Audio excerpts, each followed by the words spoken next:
The morning sun rose gently over the sleepy village of Gallipur. Golden light touched the fields, and the air smelled of wet earth and new beginnings.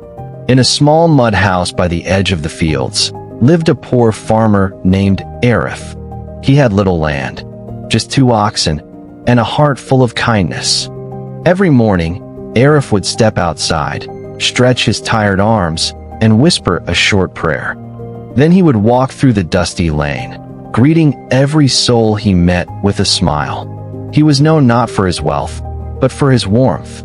Once, when an old woman fell sick, Arif brought her food every day for a week. When a neighbor's roof broke in the rain, he helped rebuild it with his own hands. And when a hungry child knocked on his door, he shared the last piece of bread from his plate. People often said, "Arif, you give too much. One day you'll have nothing left." He would just smile and reply softly, "If I give with a true heart, I'll never be empty." His wife, Sakina, was a gentle woman. She would sometimes worry. Their food was often not enough. But deep down, she admired her husband's faith. She believed that somehow, kindness had its own reward. One morning, as Arif worked in his field, a weary traveler came walking down the dusty road. His clothes were torn, his face pale, and his feet wounded. Arif dropped his tools and hurried to him.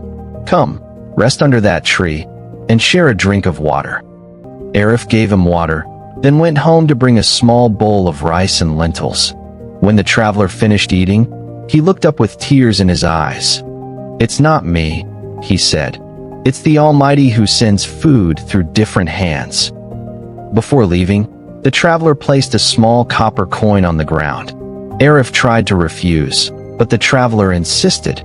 That evening, as the sun melted behind the hills, Sakina asked, "Why do you help everyone, even when we have so little?" "Because when I help someone, I feel peace inside me. And that peace, Sakina, is the greatest reward."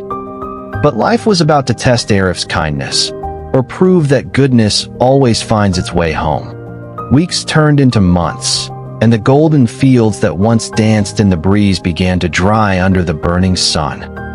The rains did not come that year. The soil cracked, the wells grew shallow, and the village began to starve. Arif worked day and night, hoping the sky would show mercy. Sakina stood by the doorway each evening, watching the sky turn orange and red. Her eyes filled with worry. "Arif," she whispered, "the food is almost finished. We have just a handful of wheat left." "We'll manage, Sakina," he said gently. "Someone out there may need it more than we do." The next morning, a mother came to Arif's door. She carried a crying child in her arms. Without a word, Arif took the last handful of wheat, poured it into the woman's cloth bag, and smiled softly. The woman cried and touched his hands in gratitude. Then she left, leaving silence behind. That night, Sakina could not sleep. Only the sound of the wind moving through the dry grass. "Tomorrow will bring its own food," he said. "Kindness never dies hungry." The village began to whisper. "That poor fool gave away his food again. Kindness won't fill your stomach." One evening, dark clouds finally gathered. Thunder rolled across the hills, and rain poured down after months of burning heat. The villagers ran out, laughing, dancing in the storm. Arif stepped outside too, his face lifted to the sky, tears mixed with rain on his cheeks.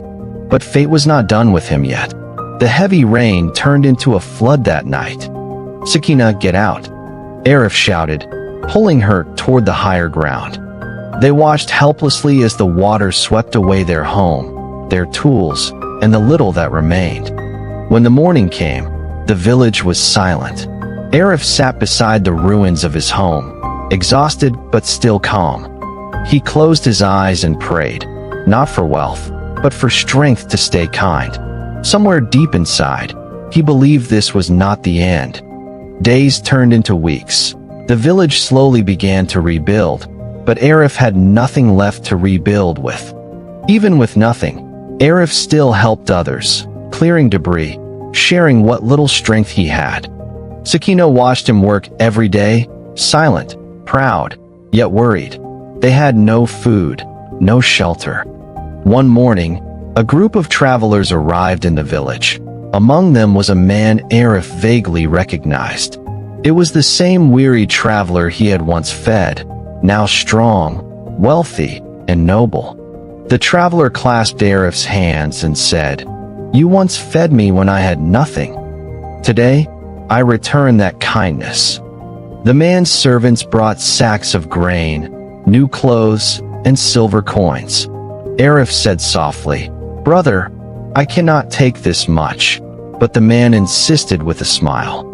Soon, Arif's home was rebuilt with the help of the traveler and the villagers. That night, Arif and Sakina sat outside their new home, watching the stars. Arif looked at the old copper coin the traveler had once left behind. He whispered, "Kindness truly returns, even if the road is long." Months later, the fields turned green again, laughter returned, and kindness spread like sunlight. Arif began teaching the village children about kindness and faith. Sakina cooked for the poor, her eyes full of quiet joy. The traveler eventually left, promising to return every harvest season. The next harvest was the best in years. The land glowed with gold. As the sun set, Arif stood by the fields, remembering every struggle and every act of kindness. He realized that what he gave away had never been lost. It had only grown unseen. And so, the reward of kindness was not gold or grain.